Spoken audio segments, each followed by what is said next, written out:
नमस्कार. आपल्या उजनीर update news चॅनलमध्ये आपलं मनापासून स्वागत. आज 26 जून 2025 सायंकाळी 6 वाजता उजनीराची काय स्थिती आहे, उजनीमधून भीमा नदीमध्ये किती पाणी कपात केलेलं आहे, किती पाणी कमी केलेलं आहे, त्याचबरोबर दौंडचा विसर्ग किती आहे याबद्दल आपण सविस्तर माहिती घेणार आहोत. आज सायंकाळी 6 वाजता उजनीराची एकूण पाणी पातळी 495.340 मीटर, तर एकूण पाणीसाठा हा 100.66 TMC, तर उपयुक्त पाणीसाठा हा 1047.80 दशलक्ष घनमीटर म्हणजेच 37 TMC पाणीसाठा एवढा आहे. तर टक्केवारी बघितली तर गेल्या 4-5 दिवसामध्ये टक्केवारी कमी आलेली आहे. उजनी आपली आता सध्याला 69.06% एवढा आहे. तर दौंडचा विसर्ग जर बघितला तर गेल्या 2-3 दिवसामध्ये जो विसर्ग वाढला होता तो विसर्गामध्ये बरीचशी घट झालेली आहे. तो सध्याला 11,067 क्युसेकचा विसर्ग उजनीमध्ये मिसळतोय. त्यामुळे उजनीतून भीमा नदीत सोडलेलं पाणी टप्प्याटप्प्याने कमी करण्यात आलेलं आहे.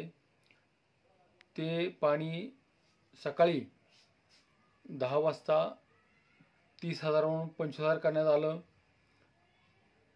8 वाजता 35,000वरून 25,000 करण्यात आलं आणि आता सध्याला 20,000 क्युसेकचा विसर्ग उजनीतून भीमा नदीमध्ये सोडण्यात येतोय आणि 1600 क्युसेकचा विसर्ग वीज निर्मिती यातून म्हणजेच 21,600 क्युसेकचा विसर्ग सध्याला भीमा नदीमध्ये सोडला जातोय. आणि कालव्याचं पाणी आता वाढलेलं आहे. 800 क्युसेकचा विसर्ग असणारा तो आता 1500 क्युसेक विसर्ग सकाळी 10 वाजल्यापासून सोडण्यात आलेला आहे. त्यामुळे कालव्यातून पाणी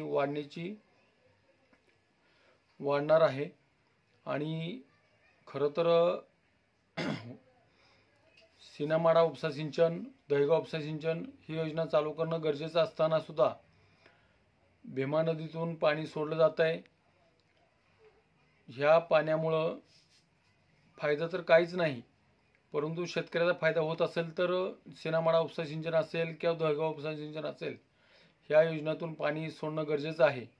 ही लवकरात लवकर योजना चालू करण्यात येण्याची मागणी शेतकऱ्यातून होत आहे. आणि बनगडाचा विसर्गही कमी झालेला आहे.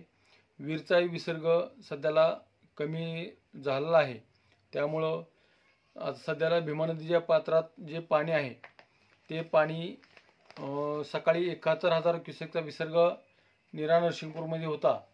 तो विसर्ग आता हळूहळू कमी होईल आणि त्यामध्ये घट होऊन जी नदी काठची परिस्थिती आहे पूर्वपदावर येण्याची शक्यता आहे.